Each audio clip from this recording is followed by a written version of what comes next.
코로나는 메시아 재림의 예언 성취입니다. 오늘의 코로나는 언제 끝나느냐? 제가 보기엔 끝날 것 같지 않습니다. 왜냐하면 우리나라 국무총리가 코로나와 우리 민족은 공존해야 한다는 말을 했습니다. 그리고 100% 백신이 나올 것 같지도 않고요. 무엇보다도 예수 메시아 주님께서 친히 오늘의 코로나를 예언하셨기 때문입니다. 말세징조를 예언하셨기 때문입니다. 따라서 코로나가 끝나기보다는 인류 역사의 종말이 오고 인류 역사가 끝나고 예수 메시아 재림으로 연결될지 모른다는 믿음을 가져야 함이 맞을지 모른다는 것. 코로나가 끝나는 것이 아니라 인류 역사가 끝나고 주님이 재림하신다는 믿음을 가진다는 것이, 이런 말을, 이런 언급을 누군가 마땅히 해야 합니다. 왜냐하면 코로나는 교회를 향한 경고의 음성이기 때문입니다. 예수님의 아마겟돈 전쟁 예언과 동시점에서 오늘의 코로나는 예언의 성취의 현실이기 때문입니다. 그래서 누가복음 21장 10절부터 11절입니다. 이르시되 민족이 민족을, 나라가 나라를 대적하여 일어나겠고 곳곳에 큰 지진이 나고 기근이 있고 전염병이 있겠고 또 무서운 일과 하늘로부터 큰 징조들이 있으리라.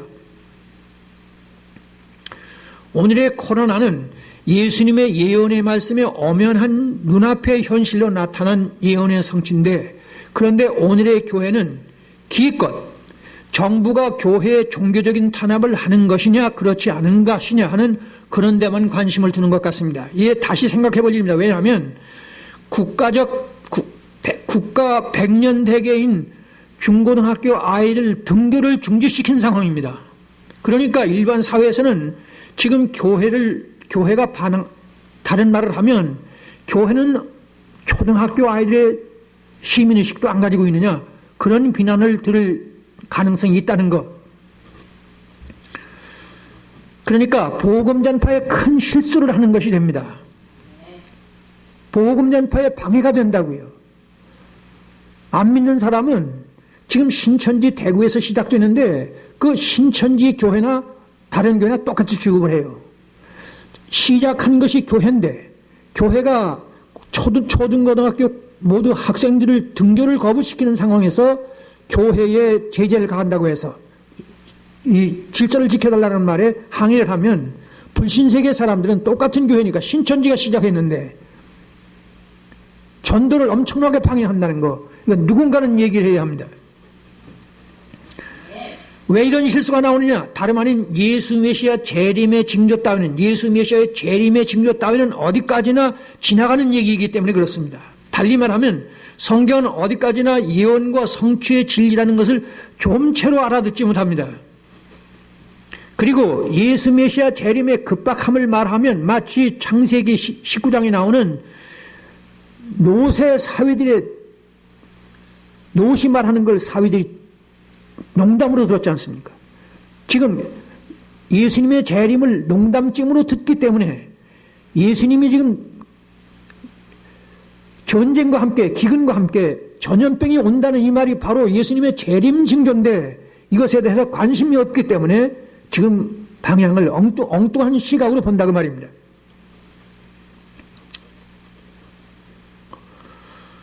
아실 것은 코로나는 교회에 하나님께 예배드림의 결정적 장애물이라는 것. 문제는 뭐냐 하면 히브리서 10장 25절에 그날이 가까움을 볼수록 더욱 모이기를 힘쓰라는 말씀에 정반대로 하나님은 섭리하시고 간섭하신다 하시고 있다는 사실을 주목해야 합니다. 따라서 여기서 분명히 할 것은 2000년 교회사 중에 교회 예배를 방해하거나 핍박하는 것은 절대로 예외가 없는 사단 마귀이거나 아니면 사단 마귀의 노예가 된 사람들의 행위였는데, 그런데 이번에는 전혀 다르게 하나님께서 친히 예배를 간섭하고 계십니다. 다시 말합니다. 2000년 기독교 역사에서 교회의 예배를 방해한 것은 사단이 직접 하거나 아니면 사단의 노예가 된 사람들이 했는데 이번에는 하나님께서 직접 간섭하고 계신다고 말입니다. 이런 해석의 근거는 모든 질병은 아담 하와 범죄 후에 됐다고 창세기 3장 7절 18절에 보면 범죄 후의 결과가 질병이라고 하는 사실을 성경이 명백히 말씀하고 있고, 또한 선민 이스라엘이 범죄했을 때 다윗이 백성의 숫자를 헤아렸습니다. 한 나라의 국왕으로서 자기 백성의 군대 숫자를 헤아리는 게 무슨 죄입니까? 그런데 그 죄 때문에 7만 명의 사람들이 전염병을 하나님이 보내셔서 죽게 하셨다고. 그러니까 하나님께서 인간이 범죄했기 때문에 질병이 왔고, 그리고 이스라엘이 범죄했기 때문에 질병으로 7만 명이 죽었다. 결국 이 오늘의 코로나는 어디까지나 하나님이 보내신 것이다 그 말이에요. 그게 뭐냐? 오늘의 교회를 간섭하시는,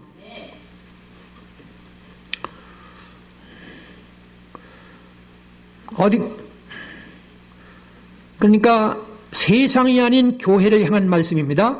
특히 징벌과 경고적 의미를 함축한 하나님의 절대 섭리라고 읽을 줄 알아야 합니다. 이러한 하나님의 섭리를 깨닫기 위해서 우리는 다시 한번 하나님께서는 성전 교회당에 모이는 예배를 못 드리게 하신다. 다시 읽습니다. 우리는 다시 한번 하나님께서는 성전과 교회당에 모여서 드리는 예배를 못 드리게 하신다는 이 말입니다. 현실 아닙니까 이것이? 그럼 왜 그러냐? 다름 아닌 선민 이스라엘의 바벨론 포로 70년의 섭리와 동일한 섭리입니다. 그러니까 이스라엘 민족이 애굽에서 탈출해서 가나안 복지에 들어와 가지고 약 780년의 왕정과 끝나고 난 다음에 바벨론 포로를 또 갑니다. 다시 생각하셔야 합니다. 이스라엘 백성이 430년 노예 생활을 하다가 어린 양 예수 그리스도 여기서 취급해서 이스라엘 민족이 가나안 복지에 들어왔는데 다시 바벨론 포로로 갔다 그 말이에요. 왜 그러냐 그 말입니다. 이스라엘이 바벨론 포로가 된 것은 예루살렘 성전 위주의 제사 중심의 예배가 중단되고 대신 회당 예배가 시작되고 있었다는 겁니다. 즉 잘 들으십시오. 바벨론 포로가 없었다고 가정하면 어떻게 되느냐? 바벨론 가정하면 계속적으로 번제와 속죄제 등과 함께 기껏 율법의 말씀을 낭독하는 것에 머물렀습니다. 그러나 바벨론 포로 이후부터는 회당에서 모세오경 등 율법의 말씀을 다시 읽고 묵상 연구하는 말씀 위주의 예배가 이스라엘에게 시작됐다 그 말입니다. 따라서 필히 알아야 할 것은 저것으로부터 빨간 것입니다. 저것으로부터 이스라엘이 바벨론 포로가 됨으로부터 저 에스겔과 다니엘서 등 12소선지 등 에스겔, 다니엘, 스가랴 그리고 12소선지가 거기서 탄생했습니다. 그러니까 이스라엘 민족이 바벨론 포로로 안 갔다면은 지금 에스겔, 다니엘, 스가랴서 12소선지가 없었다는 얘기가 됩니다. 그래서 예수님께서는 마태복음 24장 15절에 다니엘이 말한 바 멸망에 가증하는 것이 거룩한 곳에 산 것을 보거든 그때 유대에 있는 자들은 산으로 도망하라. 그러니까 예수님께서 다니엘서를 인용하셔서 당신의 재림의 마지막 징조로 인용해서 말씀하는데 만일 이스라엘이 포로가 안 됐다면 다니엘서가 없지 않습니까? 그 이스라엘이 왜 바벨론 포로가 됐느냐? 성전에서 제사 드리고 율법을 겨우 낭독하는 것이 아니라 거기서 다니엘, 에스겔, 스가랴 등 예언서가 거기서 탄생했다 그 말입니다. 특히 계시록은 다니엘서가 없으면 계시록이 없어요.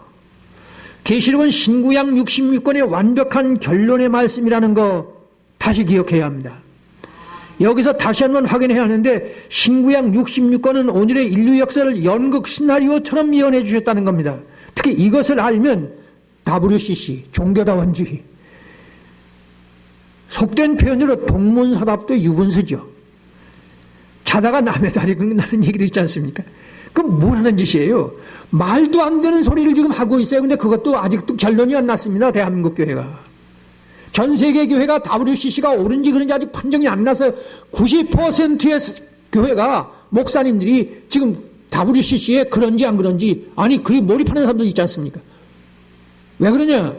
신구약 성경은 에스겔, 다니엘, 스가랴에서 이 예언과 성취, 창세기부터 계시록까지 예언과 성취의 진리라는 것을 모른다고 말입니다. 이게 어디서 나왔다고요? 바벨론 이스라엘이 포로가 되어간 거기서 나왔다 그 말입니다. 가기 전에는 어떻게 했다고요? 성전에서 제사 지내고 율법을 겨우 낭독하는 데 그쳤어요.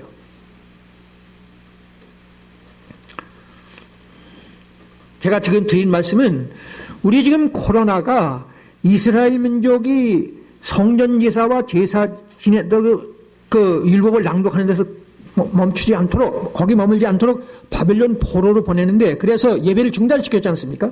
지금 예배를, 우리 한국교회 예배를, 이 전 세계 교회 예배를 왜 간섭하시느냐? 성전 중심의 예배에서 말씀으로 돌아가라는. 그래서 계시록 17장은 오늘의 교회를 물 위에 앉은 큰 음녀, 물 위에 앉은 큰 음녀라고 책망하십니다. 7 대접을 가진 7 천사 중 하나가 와서 내게 말하여 이르기를, 이리와라. 많은 물 위에 앉아있는 큰 음녀입니다. 많은 물 위에 앉아있는 큰 음녀가 받을 심판을 내게 보이리라. 땅의 임금들도 그와 더불어 음행했고 땅에 사는 자들도 그 음행에 포도주에 취했고 곧 성령으로 나를 데리고 광야로 가니라. 내가 보니 여자가 붉은빛 짐승을 탔는데 자줏빛과 붉은빛 옷을 입고 금과 보석과 진주로 꾸미고 손에 금잔을 가졌는데, 내가 보면 이 여자가 성도들의 피와 예수의 증인들의 피에 취한지라. 내가 그 여자를 보고 놀랍게 여기고 크게 놀랍게 여기니 천사가 이르기를 왜 놀랍게 여기느냐? 내가 여자와 그가 탄 7마리와 10뿔 가진 짐승의 비밀을 내게 알게 하리라. 제가 지금 이 계시록 하나만 가지고도 1시간 말해야 하는 걸 그냥 적당히 읽어나갑니다. 이해해 주시기 바랍니다. 그리고 15절에는 천사가 내게 말하기를, 내가 본 바 음녀가 앉아있는 물은 백성 무리 열국과 방언. 큰 음녀가 물 위에 앉아 있습니다. 근데 그 물이 뭐냐? 천사가 내게 말하기를, 내가 본 바 음녀가 앉아 있는 물은 뭐라고요? 백성 무리 열국 방언. 군중 위주의 예배 드리지 말아라 그 말이에요. 말세가 되면 큰 음녀가, 이 큰 음녀가 바로 뒤에 말씀드리지만은 바로 천주교를 비롯한 오늘의 이 물량주의 교회를 말씀하는 겁니다. 큰 음녀가 대단히 세계를, 그런 음녀가 물 위에 앉아 있는데 그 물이 뭐냐? 명백히 말씀하지 않습니까? 백성, 무리, 열국방언, 군중 위주, 사람 많이 모이는 거.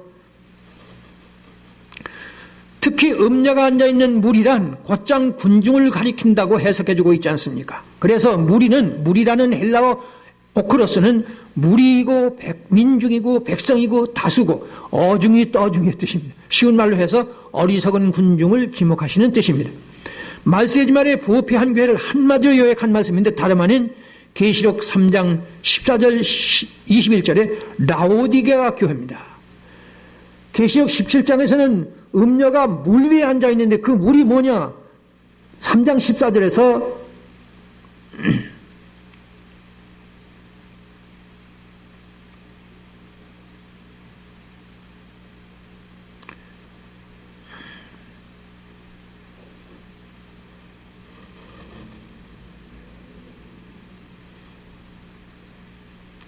계시록 3장 15절부터 17절인데 이게 음녀예요. 17장에서는 큰 음녀가 물 위에 앉았다고 표현하고 부패한 교회죠. 여기도 부패한 교회를 뭐라고 말씀하는지 아실 겁니다. 내가 네 행위를 나누니 내가 차지도 않고 뜨겁지도 않고 내가 차든지 뜨겁든지 하기를 원하노라. 내가 이같이 미지근하여 뜨겁지도 않고 차지도 아니 내 입에서 너를 토해내버리리라. 네가 말하기를 나는 부자라 부여하여 부족한 것이 없다고 하나 네 곤고한 것과 가련한 것과 가난한 것과 눕는 것과 벌거벗은 것을 네가 알지 못한다. 여기 지금 차지도 않고 뜨겁지도 않은 건 무지근한 말도 괜찮지 않습니까? 근데 여기선 차지도 않고 뜨겁지도 않기 때문에 하나님께서 내가 너를 입에서 토해내버리라. 여러 번 제가 말씀드렸지만은 사람이 생리적으로 못 견디는 거 있잖아요. 밥을 먹다가 돌을 씹는다거나 그러면 혹은 목이 걸리거나 뱉어야 되잖아요. 생리적으로. 그러니까 하나님께서 말세가 되면은 물 위에 앉아있는 큰 음녀, 그리고 이 라오디게아 교회, 말세가 되면 교회가 심히 부패해서 하나님께서 사람이 정신적으로는 참지만 돌을 씹는다거나 떫은 감을 씹는다거나 아니면 목에 가시가 걸리면 당장에 모든 것을 중단하고 병원에 가야 합니다. 하나님께서 못 견딜 만큼 교회가 부패한다는 뜻을 지금 그렇게 말씀하고 있습니다. 그런데 뭐냐? 그걸 설명을 하죠. 내가 말하기를 나는 부자라는 거예요. 부여해서 부족한 것이 없다.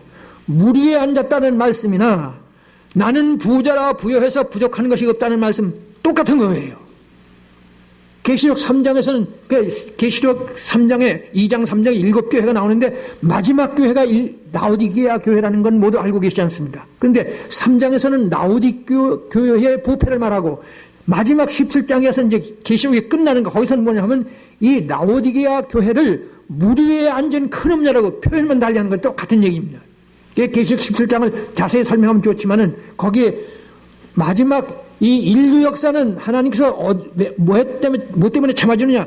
교회가 그래도 무엇을 하기 때문에 하나님이 인류를 용서하는데 교회마저 더 못 견디면 인류는 끝난다는 얘기입니다.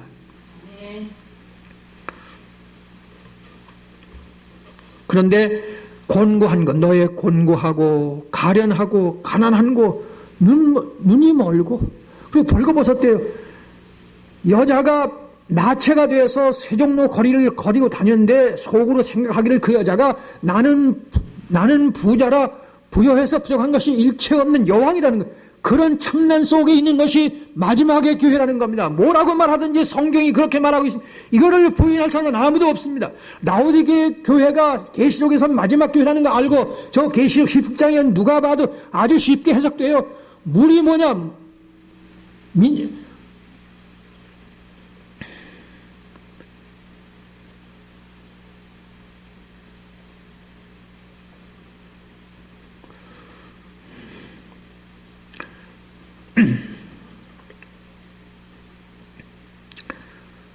백성, 무리, 열국, 방언이라고 그러죠. 저짝에서는 나는 부여하여 부족한 것이 없다고 그러는 이제 발가벗은 여자인데 이 짝에서는 물에 앉았다는 거예요. 그 물이 뭐냐 하면 백성, 무리, 열국, 방언. 이걸 민중이 아니라고 그럴 사람이 있습니까? 교인 머리 숫자 가지고 교회하지 말라는 얘기입니다. 아주 간단히 쉽게 말해서. 그리고 한편 계시록 12장 1절은 다른 여인을 말합니다. 계시록 17장에서는 큰 음녀를 말하는데 계시록 12장에서는 물 위에 앉아있는 큰 음녀와 극과 극의 반대인 해를 입은 여자를 말씀합니다. 제가 그림으로 보여드리겠습니다.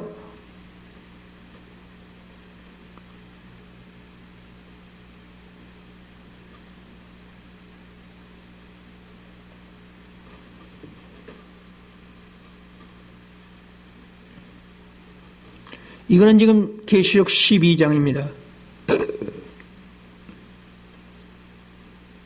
이 여자입니다. 여러분 화면에 잘 보이는지 모르지만 이 해를 입었어요. 뭘 입었다고요? 치마 저고리를 입은 게 아니라 뭐 드레스를 입은 게 아니고 치마 해를 입었어요. 그래서 아주 찬란한 빛을 발하고 있죠. 그 이제 밑에는 달이 있죠.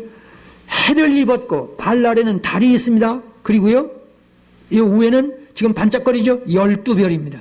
그러니까 해와 달과 12별은 뭘 말하느냐? 이 지상에서 유일한 빛이라고 말이에요. 유일한 진리라고 그 말이에요. 여기 태양이 있죠? 달이 있죠? 그리고 별이 있죠? 그러니까 이 하늘에 떠있는 별, 그걸 바로, 그러니까 이 교회는 이 우주 안에 유일한 빛, 즉 교회는 이 인류뿐만 아니라 우주 안에 유일한 진리의 빛이라 그런 것을 지금 말하는 겁니다. 그러니까 17장에서는 군중 위에 앉아있는 물 위에 앉아있는 큰 음녀. 자 다음에는요 이와 정반대의 모습이 나옵니다.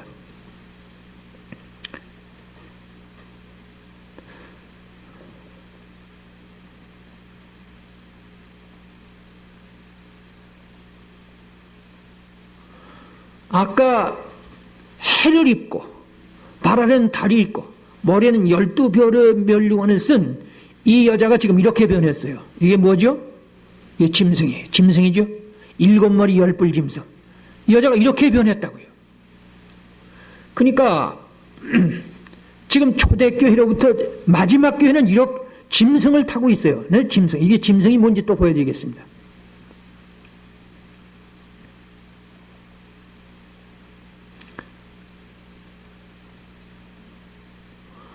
보이시죠?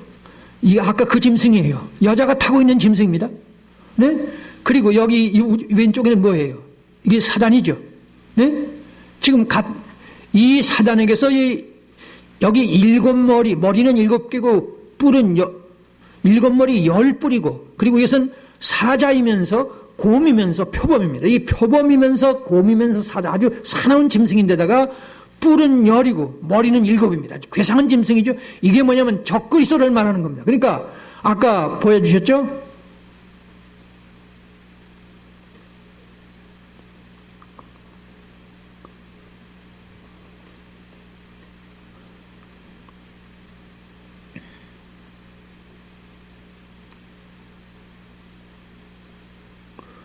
이 여자가 지금 그 짐승을 탄 거예요. 완전히 부패한다 그 말이에요. 지금 다시 말합니다. 교회의 부패가 절정에 이르면 주님은 오십니다. 그러니까 여기서 덧붙여 드리고 싶은 말씀은, 우리 평신도들이 목사 입장에서 말씀드립니다마는 좀 집사님답고 권사님답고 장로님답기를 원한다, 혹은 목사님답기를 원하지만 면하지만 이대로 오십니다. 이 상태에서 그냥 오셔요. 어떻게 오시느냐? 전쟁과 함께 오십니다. 왜 전쟁과 함께 오시느냐?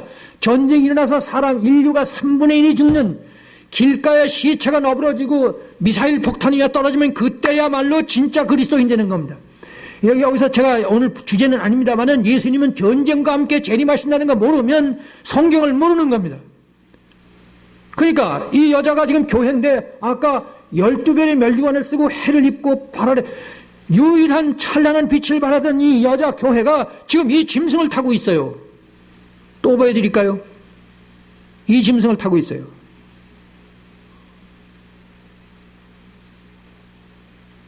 여기 지금 이 사단과 같이 동일한 존재예요. 이 짐승을 타고 있다고, 이 짐승을. 저 짐승을 타고 있어요. 이게 지금 17장 얘기입니다.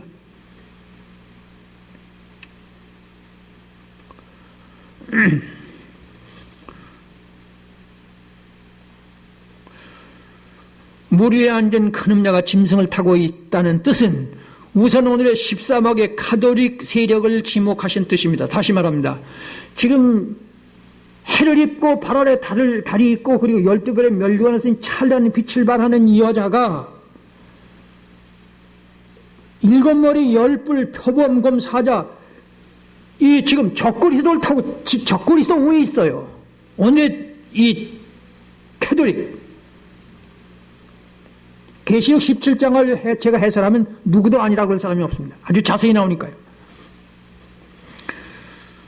왜냐하면 교회 부패의 극단을 갔던 중세 천주교회와 동시에 말세지말인 오늘의 천주교회, 즉 교황청 및 교황의 저것을 말합니다. 예를 들어서 2013년 광복절에 한국에 프란치스코 교황이 왔는데 세종로 거리에 30만이 운집했습니다. 그런데 필리핀에서는 800만이 모였습니다. 아니 전 세계 13억의 신자들의 경배의 대상 아닙니까? 목사님 정도가 아니고 신부 정도가 아닙니다. 아예 교황은 하나님이에요. 그래서 교황 바오로 2세의 장례식에는 모든 국가 원수들이 가야 합니다. 대신 못 가요. 따라서 물 위에 앉았다는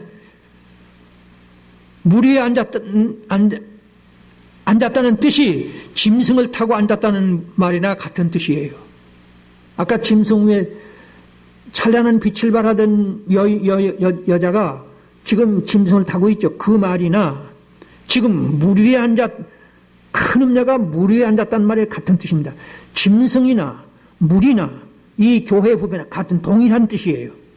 이게 지금 코로나를 통해서 코로나가 지금 이것을 정신 차리라는 겁니다. 이걸 모르고 있거든요.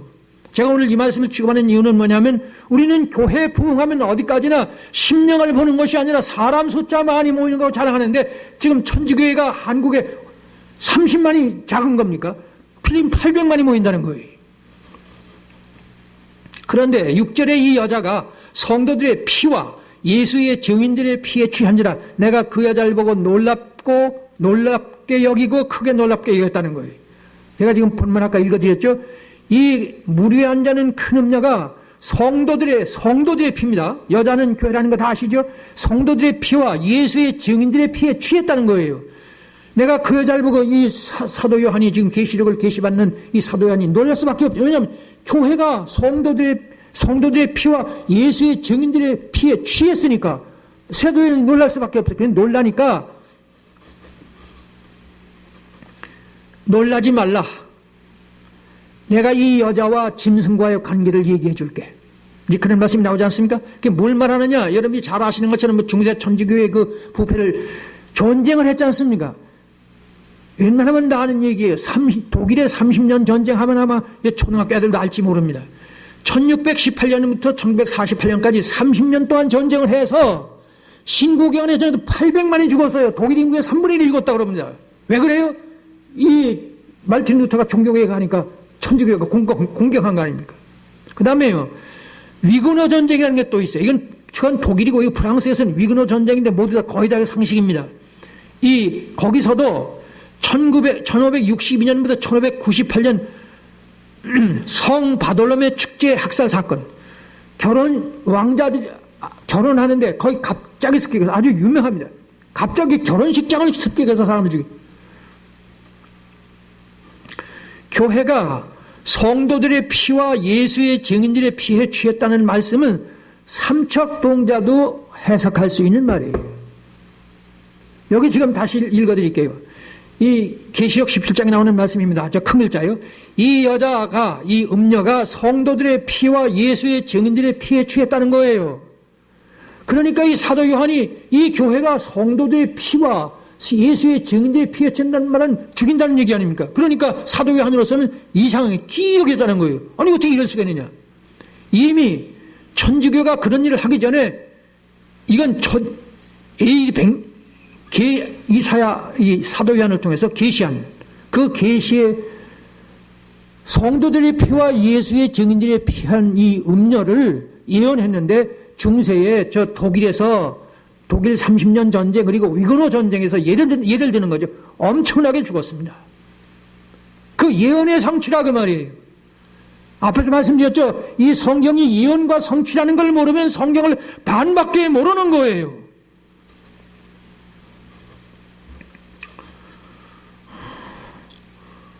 또 말하지만 이러한 예언의 말씀을 모르면 저 교황과 함께 WCC, 열렬한 종교다원주의자가 될 가능성이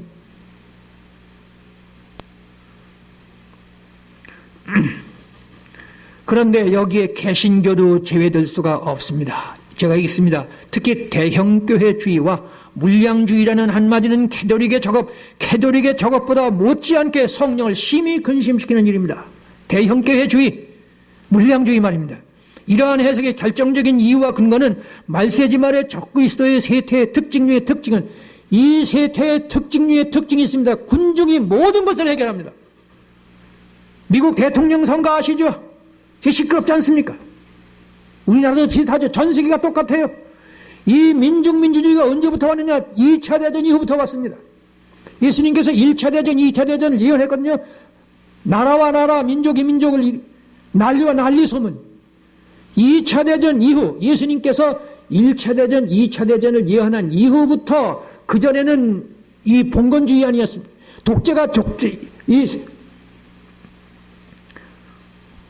독재가 세계를 휩쓸었죠. 2차 대전 이후부터 민주주의화 되는데 민주주의가 된 것은 좋은데 교회가 이 민주주의를 따라서 교인 숫자 많은 것을 자랑한다고 말이에요. 이것이 오늘날 코로나가 교회에서 모여서 예배드리지 말고 흩어지게 하는 이유를 교인 많이 모이는 그 숫자 자랑하지 말고 거기다 초점을 두지 말라는 뜻이 바로 제가 오늘 지구하는 이유가 바로 이겁니다. 특별히 이 세대를 본받지 말라. 하나님의 선하시고 온전하신 뜻이 무엇인지 알아. 예배가 뭐냐? 이 세대를 본받지 말라는 거예요. 하나님의 선하시고 온전하시고 기뻐하시는 뜻이 무엇인지 알아. 근데 지금 우리는 선하시고 기뻐하시고 온전하신 하나님의 뜻을 저리 가고 아득히 잊어버리고 세상의 민주주의 전도산으로서 하고 있어요. 자유가 교회에서 온 건 맞습니다. 그러나 우리는 기껏해야 이 민중민주주의를 편드는 것이 아니라 그거 따라가는 것이 아니라 민중민주주의가 교회에 들어오는 것을 막아야 합니다. 그래서 교회에서 투표하는 거 잘못입니다. 앞에서 내가 하나님이나 된 양 의식되는 사람은 더 말할 것도 없지만은 교인 숫자가 목사의 인격을 말하고 영역을 말하는 것은 절대로 안 됩니다. 그래서요, 여기서 참고로 알아두십시오. 물 위에 앉은 여자 자신도 자기가 타고 있던 10뿔 7머리 표범곰 사자에게 발가벗기고 살을 먹히고 불로 아주 살라버립니다. 이제 지금 제가 계시록 17장을 말씀드리는데 여자가 많은 물 위에 앉았는데 이 물은 백성과 무리와 열국과 방언, 민중 위에 앉아있다는 얘기예요. 그런데 이 민중 위에 앉았다는 말은 짐승을 타고 있다는 얘기거든요. 그러니까 적그리스도 위에 있다는 얘기예요. 근데 이 여자가 마지막 제가 여기 성경 못 보여드립니다만은 바로 이 여자가 이 적그리스도에게 발가벗기고 그리고 불로 아주 사릅니다. 살을 먹히고 발가벗기고 살도 먹히고 불로 아주 살라버린다는. 그러니까 이 천주교가 지금 이 세속과 합치되어 있잖아요. 그것이 이제 그 바로 적그리스도가 이 물 위에 앉아있는 큰 음령, 오늘 천주교를 비롯한 교회를 그때는 이미 진짜 그리스도인, 참 그리스도인들은 이미 수거된 이후입니다. 자, 시간이 가는데 여자가 앉아있는 물의 출처는 뭐냐? 옛 뱀막이 사단의 입에서 토해낸 물입니다. 다시 말합니다. 여자가 앉아있는 물은 그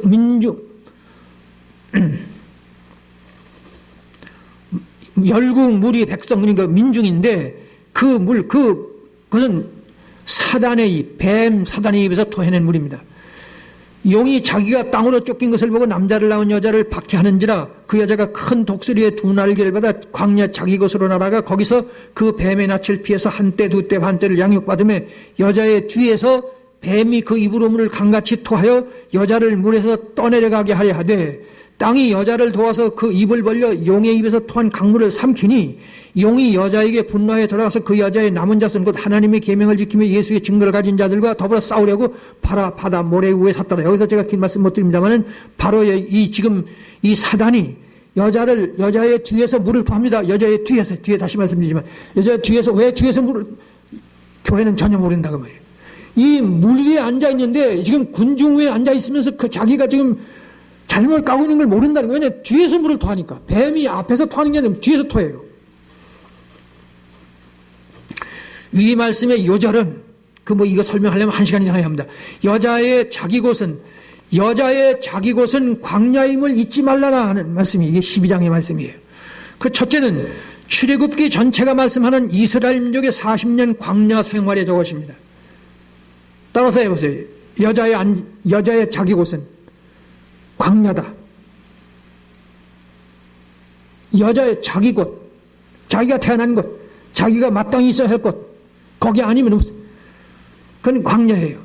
여자의 자기 곳은 광야임을 잊지 말라는 게 계시록 12장의 말씀입니다. 그 17장의 말씀이고요. 그 첫째, 출애굽기 전체가 말씀하는 이스라엘 민족의 40년 광야 생활 그것입니다. 어째서 40년이란 기나긴 광야 생활을 거쳐야 했을까? 잘 들으십시오. 특히 애굽 라암세서 여리고는 500km밖에 안 됩니다. 애굽에서 출발해서 여리고 들어갔지 않습니까? 근데 거기는 500km밖에 안 돼요. 그러니까 하루에 5km만 움직여도 100일이면 거기 도착할 텐데 무려 40년 동안을 헤매게 했죠.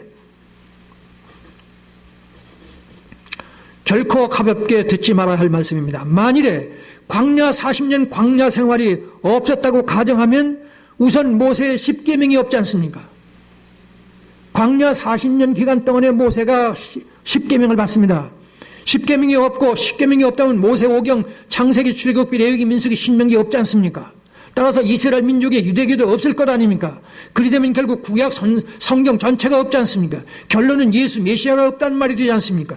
오늘의 지상계 존재가 자체가 없다는 말이 되지 않습니까?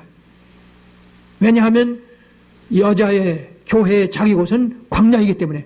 다시 말합니다. 이스라엘 민족이 애굽 라암세서 여리고까지 100일이면 갈 수 있는데 40년 동안을 왜 머물게 했느냐?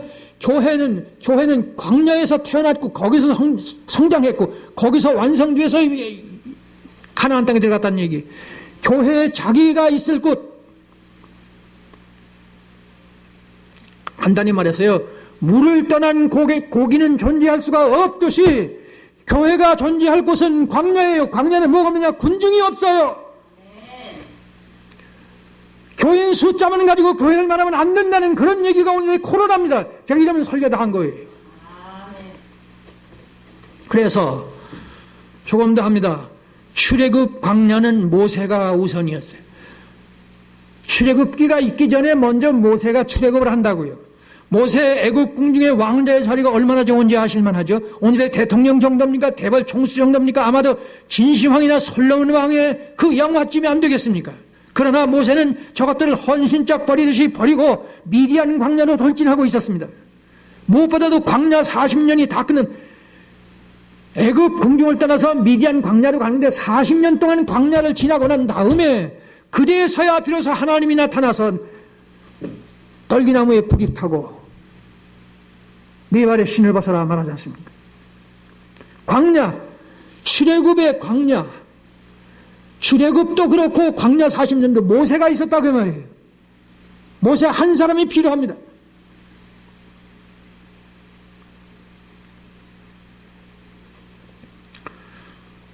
그러나 진짜 모세의 광야는 반석에서의 물을 창출하기 직전의 저것.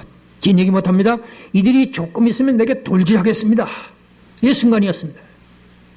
그러니까 모든 선지자의 광야의 극치가 뭐냐? 바로 모세가 반석에서 물이 나게 하죠. 지팡이를 가지고. 근데 그 물이 나기 전에 어떻게 되느냐? 물이 나기 전입니다. 물이 쏟아진다면 환호했지만은 군중이 돌려서 죽이라고. 그러니까 이 모세가 하나님께 기도하죠. 하나님, 조금 있으면 내가 돌에 맞아 죽게 생겼습니다. 어떻게 할까요? 그랬더니 그때 비로소 하나님께서 네가 가진 홍해를 가르는 그 지팡이를 가지고 반석을 쳐라. 제가 지금 무슨 말씀드립니까? 반석에서 물이 나오는 모세의 그 지팡이가 능력을 발휘하는데 먼저 그것 이전에 군중의 돌을 맞기 직전까지 갔습니다. 그게 바로 모든 선지자, 예언자, 사도들의 하나님의 사람들의 광야의 극치입니다. 다시 말합니다. 이스라엘 백성이 출애굽하는 것도, 그리고 홍해를 걸은 것도, 그리고 광야 40년도 모세가 있었다 그 말이에요. 한 사람의 광야의 사람이 필요합니다.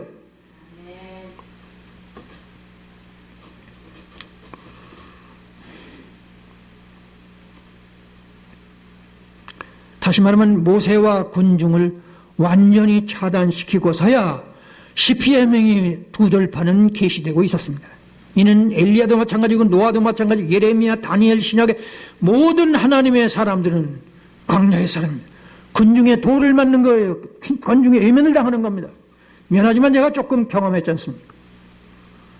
다 이 제 자랑 같아서 그만둡니다.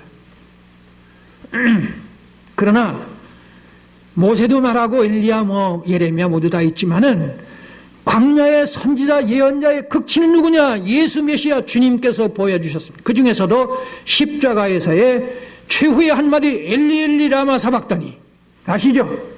저는 기도할 때마다 이 말을 빼는 일이 없습니다. 이는 100번 다시 묵상할 일입니다. 왜냐하면 아무리 큰 선지자 예언자라고 해도 군중에게 버림을 받으면 반드시 하나님께는 위로를 기대하기 마련이고 어느 정도 그것을 받고 있지 않습니까? 그러나 십자가 후에 예수 메시아께서는 군중, 즉 동족들에게 완전히 버림을 받았는가 하면 하나님께마저 버림을 받고 있습니다. 이것을 모르면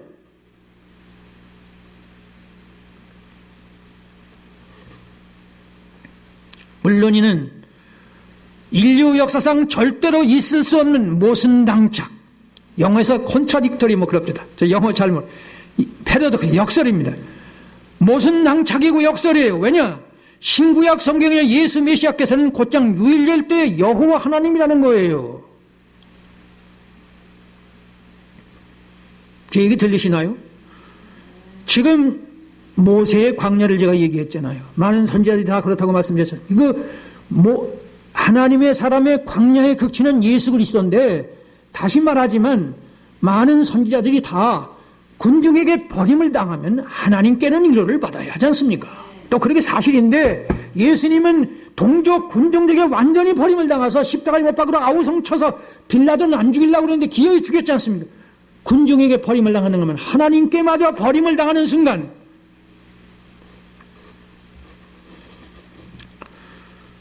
그런데 엘리 엘리 라마 사박다니 하고 난 다음에 무슨 말씀 하시죠? 다 이루었노라고 말합니다.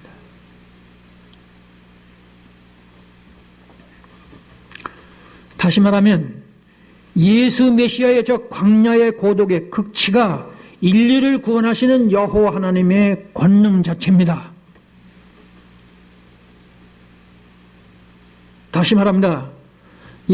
많은 선지자는 군중에게 버림을 당하면 하나님은 적어도 위로를 했는데 하나님께 마저 엘리 엘리 라마 사박다니, 그러니까 인간에게 버림당하고 군중에게 버림당하는가 하면 하나님께 마저 버림을 당했는데 그 버림당한 엘리 엘리 라마 사박다니와 동시에 다 이루었노라고 말씀하십니다. 무슨 뜻이냐?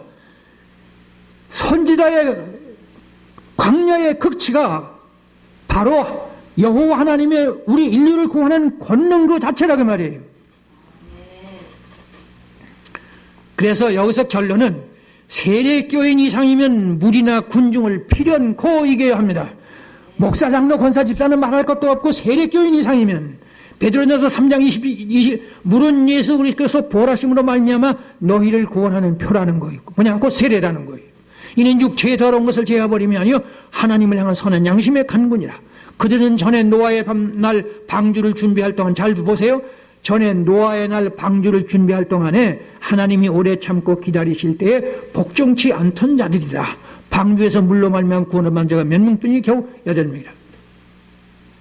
무슨 말이냐 하면 노아 홍수의 물이 우리의 침례 예식 또는 관수 세례의 물이 됐다는 겁니다. 다시 말씀드립니다. 우리의 이 세례, 물 세례가 있지 않습니까? 반드시 무대를 가죠. 뭐 이렇게 침례 세례도 있고 관수 세례도 있는데 그 세례의 그 물이 뭐냐? 노아 홍수 때에 노아 8식구 말고는 몽땅 다 죽었지 않습니까? 그 물이 인간들을 죽였어요. 근데 예수님이 십자가에서 죽고 부활하시는 말미암아 그 노아 때 이 모든 인류를 없애버렸던 그 물이 우리의 세례의 물이 됐다는 거예요.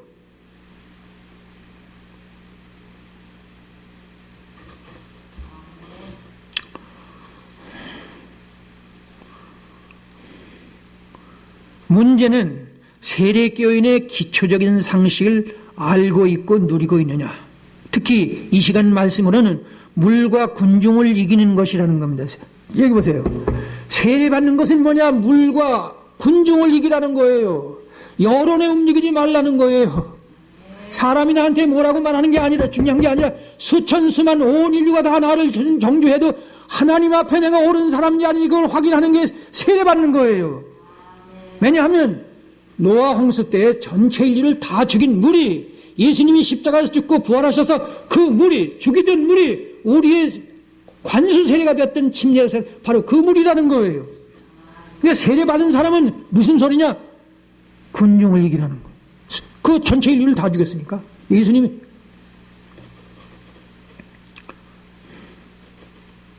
그러니까 예수님께서 네가 물과 성령으로 거듭나지 아니하면 하나님 나라를 이룰 수 없느니라. 그래, 먼저 우리는 성령만 자꾸 얘기하고 이 물은 버리잖아요. 물은 꺼내지조차도 않아요. 물을 이겨야 돼요. 물을 이겨야 성령이 오셔요.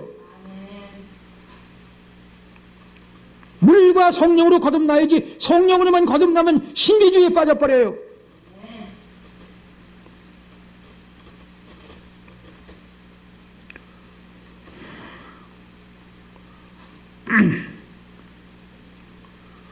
예를 들어 앞에서 말한 모세, 엘리야, 바울, 베드로를 닮은 사람들이 바로 세례받은 사람들인데 철저히 물과 군중과 분리됐을 뿐만 아니라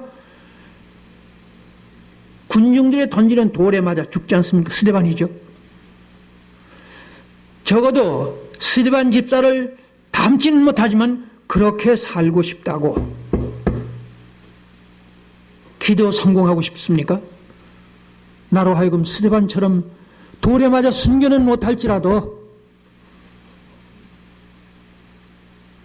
죽음 앞에서 신앙의 순교를 죽어가면서도 주 예수의 나를 받아주사잖아요.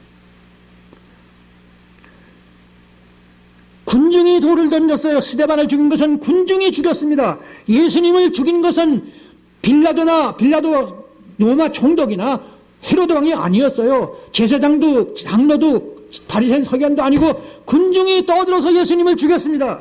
자, 이러면 결론까지 나한 얘기는 군중을 친 것은 로마 총독 빌라도도 아니고 제사장도 아니고 또 헤로드 왕도 아니고 서기관 바리새인도 아니고 바로 군중이 떠들어서 예수님을 십자가에서 죽였다고 말해요. 근데 우리는 군중을 그렇게 의존하지 않습니까? 목사의 영역이나 인격은 얼마나 하나님의 사람 예수를 닮은 예수의 제자냐, 그 닮은 꼴이 아니고 교회의 사이즈를 말해요. 사이즈가 뭐냐? 교회 크기에 따라서 그 목사의 인격이에요. 목사의 영역이고. 터무니없는 짓입니다. 이게 지나친 표현인데요. 성전 건축을 하다가 은행 부채 때문에 자살을 했어요. 제가 신문 가지고 있어요. 부산에서. 그리고 또 있어요. 자살한 정도가 아니라 성전 안에서 사람 둘을 쏴서 죽였어요. 대낮에. 체포됐잖아요. 기자들이 물었어요. 왜 그렇게 엄청난 짓을 하셨습니까? 그랬더니 나도 교회를 덩그렇게 지어서 북한에서 피난 온 사람입니다. 이렇게 멋진 그럴듯한 목회를 하겠다는 거예요. 그럴듯한 목회가 뭡니까? 사람 많이 모으겠다는 거죠. 어불성설도 제 표현입니다. 어불성설도 유분수죠. 그렇죠. 말도 안 되는 소리. 해가 서쪽에서 뜨는 일이 있을지언정 이런 일은 있어서 안 돼요. 말도 안 되는 소리를 하고 있잖아요. 그래서요, 예수님께서 물 위를 걸었죠. 뭐라고요? 물 위를 걸었어요. 그리고 제자도 베드로도 물 위를 오라고 그랬잖아요. 물을 다스리는 겁니다. 한번 해보세요. 물을 다스리자. 군중을 이기게 된 물 위를 예수님이 걸으셨어요. 베드로도 걸어오게 만들고. 그 여러분 생각해보세요. 이건 조금은 요술 마술 같아요. 그게 뭐 필요합니까?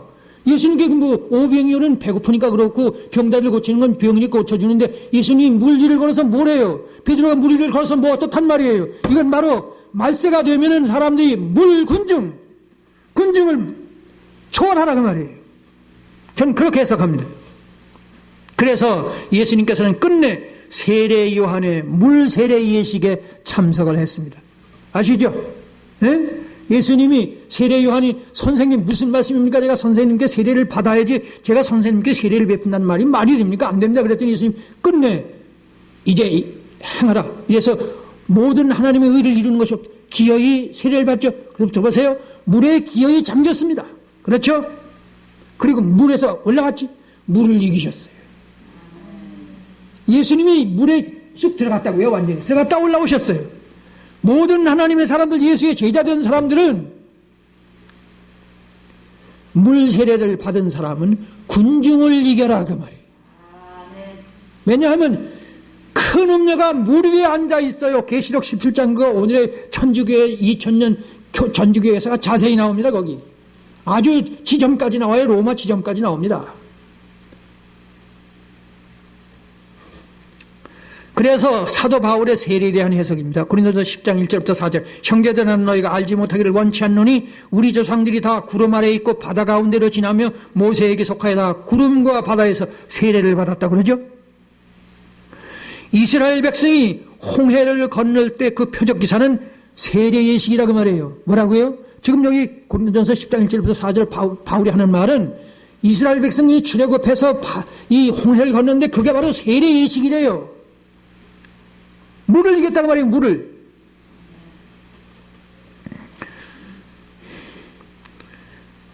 중요한 것은 이스라엘 백성이 출애굽해서 홍해를 건너는데 다시 애굽으로 돌아갈 수 있어요? 없어요? 그중에 어떤 멍청이 같은 사람이 건너갔어요? 안 돼요. 길이 걸면 240km입니다. 240km 바다를 어떻게 건너가요? 그리고 깊이는 2000m, 2km.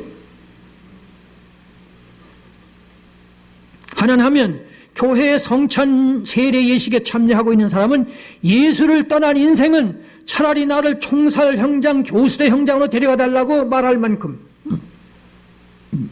세례받은 것이 그렇다고 말이에요. 그래서 한 가지 알아둘 것은 홍해라는 히브리어, 홍해를 건넜잖아요. 그 홍해라는 히브리어가 얌수프인데 이게 레드시입니다. 이 레드란 말이 빨간 바다. 그래서 홍해라고 그러는데 사실은 리드시예요. 리드시. RADC. 그러니까 갈대바다예요. 본래는 이게 홍해라고 그러면 안 돼요. 이게 갈대바다라고 고쳐야 돼요. 홍해라고 그러는 자꾸 갈대바다예요. 왜 하필 갈대바다라고 하셨을까? 예수께서 해석해 주십니다. 세례 요한에 대해서 너희가 무엇을 버리고 강야에 나갔더냐? 바람에 흔들리는 갈대냐? 이 갈대예요. 그래서 독실한 신앙의 철학자 파스칼 잘 아시죠? 이 사람이 흔들리는 갈대라는 말을 했죠. 리드 쉐이큰 바이더 윈드. 리드가 바로 이 갈대잖아요. 쉐이크는 뭐라 흔들린다는 얘기죠. 바이더 와인드. 바람에 흔들리는 뭐라고요? 갈대. 뭘 얘기해요? 인간 실존을 말하는 거죠. 그래서 바울은 이 같은 사실을 오호라 나는 곤고한 자로다, 곤고한 사람이로다, 누가 나를 이 사망의 문에서 건져낼까? 내가 원하는 바 선을 행치 악을 행한다. 바울이 그토록 하나님의 뜻을 이 신약 성경 방언을 쓴 사람입니까? 대단한 선지자 아닙니까? 그런데 오호라 나는 곤고한 사람, 내가 원하는 바 선은 행치 않고 악을 행한다. 흔들리는 갈대라고 말이에요. 흔들리는 갈대. 너희가 무엇을 버리고 광야에 나갔더냐? 흔들리는 갈대냐? 뭘 얘기하는 거예요? 인간 실존을 말하는 겁니다. 그래서 아실 것은 이 갈대 상자가 모세가 나일강가의 성자에서 살았잖아요. 그 갈대 상자라는 말이 테바라는 그래요. 히브리어에서. 그런데 이 노아가 방주를 지었지 않습니까? 그 방주도 바로 테바예요. 똑같은 말. 여러분 다시 말할게요. 모세가 갈대 상자에 의해서 살아났잖아요. 그 갈대 상자라는 말이나 노아의 방주라는 말은 똑같이 테바예요. 왜냐하면 물에서 구원받았으니까.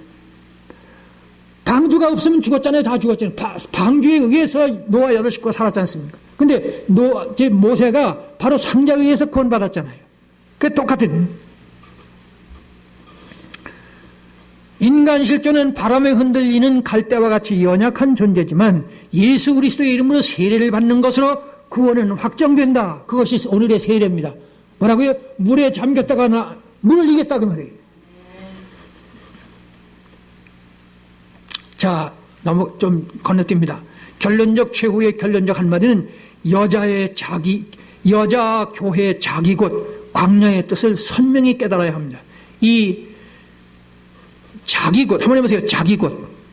자기 집, 자기 고향 아시죠? 자기 나라. 내가 있어야 할 곳. 앞에서 제가 말씀드렸잖아요. 물 떠난 고기는 존재할 수가 없잖아요. 그게 자기 곳이라는 말이 타하트라는 히브리어인데 이 타하트는 보다 낮은 곳, 가장 낮은 곳, 특히 대신하다라는 뜻이에요. 이 대신하는 뜻이 뭘 말하냐면 창세기 22장 1절부터 18절에 가보면 아브라함과 이삭이 바로 하나님의 뜻에 의해서 번제를 드리지 않습니까? 네? 그때 번제를 드리려고 아브라함이 칼을 들고 이삭의 목에 칼을 내려칠 순간에 0.5초 차이죠. 그때 하나님의 음성이 들리죠. 아무 일도 하지 말라고. 그 다음에 어떻게 됩니까? 수풀에 머리가 걸린 양이 있었죠. 이 이삭을 대신해서 이 수풀에 걸린 수양. 이 수양이 누구냐? 바로 예수 그리스도예요. 이 이삭을 대신해서 죽은 게 바로 순양, 대신해서 죽은 순양인데 바로 예수 그리스도인데 이 대신한다는 말이 바로 타하트입니다. 이게 바로 자기 곳이라는 뜻이에요. 무슨 의미냐? 교회는 예수 그리스도가 십자가에서 우리를 대신해서 죽은 그 예수님의 직결된 교회나 예수님이나 같은 뜻이에요. 특별히 지금 이 아브라함과 이삭이 실제로 드렸어요. 내려쳐서 지금 죽기 직전입니다. 그러니까 세례받은 사람은 그때 이삭이나 아브라함은 부자간이지만 칼로 내려칠 때 이삭은 곧 죽어야죠. 근데 눈을 감았을 거예요. 그렇죠? 네? 칼이 내려칠 아버지지만은 아버지가 칼로 내려치니까 눈 감아야죠. 아버지도 눈 감았죠. 이제는 죽었다. 물 세례를 받은 사람은 아브라함처럼 이삭처럼 칼을 들고 아들을 찔러 죽이는 심정이 되고, 그리고 그 아버지가, 사랑하는 아버지가 자기를 향해서 죽이려고 할 때 눈을 감아서 나는 죽었다라고 각오하는 그런 게 바로 세례입니다.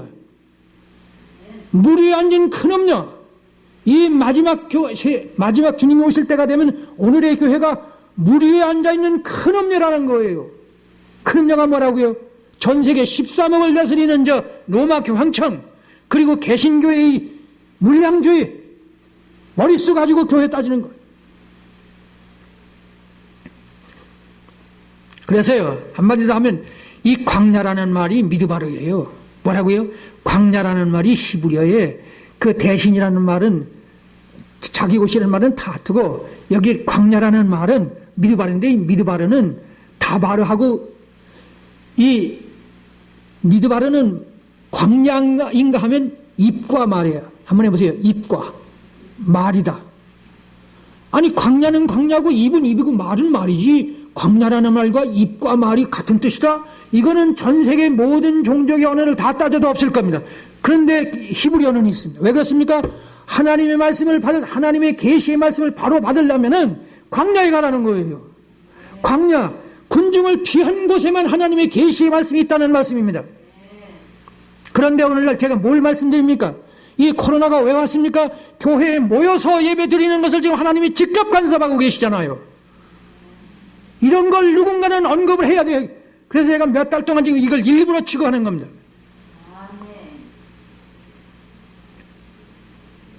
그래서요, 적어도 하나님의 사람은 한번 해보세요. 군중 속의 고독. 다시요. 군중 속의 고독. 주위에 엄청난 사람이 있는데 대화하는 사람이 없어요. 제가 대단히 죄송한 편인데 제가 약간이 아니에요. 제가 고민합니다. 그래서 대화하는 사람을 제가 그렇게 대화가 되는 사람을 그렇게 반가워하죠. 자, 그래서요. 앞에서 이미 말씀드렸지만 예수 메시아께서 끝내 십자가에 못 박아서 죽게 한 세력은 빌라도도 아니고 로마 총독 제사장도 아니고 그 누구도 아니고 군중이 죽였어요. 잊지 마시기 바랍니다. 그래서 자 이제 성경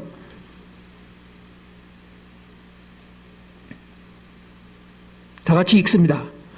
총독이 대답하여 이르되 둘 중에 누구를 너희를 놓아주기를 원하느냐. 이르되 바라바로소이다. 빌라도가 이르되 그러면 그리스도를 하는 예수를 내가 어떻게 하랴. 그들이 다 이르되 십자가에 못 박혀야겠나이다. 빌라도가 이르되 어찌미냐. 무슨 악한 일을 했느냐. 그들이 더욱 소리질러 이르되 십자가에 못 박혀야겠다 하는지라. 빌라도가 아무 성과도 없이 도리어 밀란이 나라는 것을 보고 손을 씻으며 이르되 이 사람의 피에 대해서 나는 무죄하니 너희가 당하라. 백성이 다 대답하여 이르되 그 피를 우리와 우리 자손에게 돌릴지어다 하거늘 이에 바라바는 그들이 놓아주고 예수는 책찍지기라고. 앞에서 말씀드렸죠. 빌라도는 죽일 권한도 있고 살릴 권한도 있어요. 근데 여러분들 아시죠?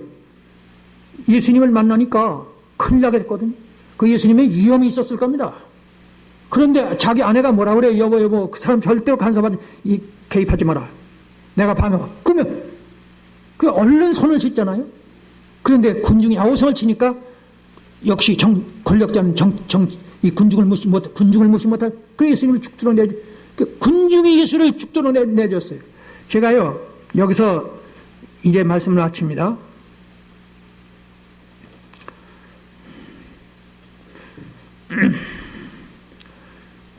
예수님이 나는 여우도 굴이 있고 궁중에서도 거처가 있다. 그러나 인자는 머리 들 것이 없다. 그리고 예수님을 죽이려고 그러고 계속 따라다니죠. 전부가 죽이려고 그러죠. 근데 결국 십자가에서 군중에서 죽지 않습니까? 근데 여기서 제가요 오늘의 미국이 새끼양 짐승이고 작은 뿌리예요. 미국이 기울어가고 있습니다. 무슨 얘기냐?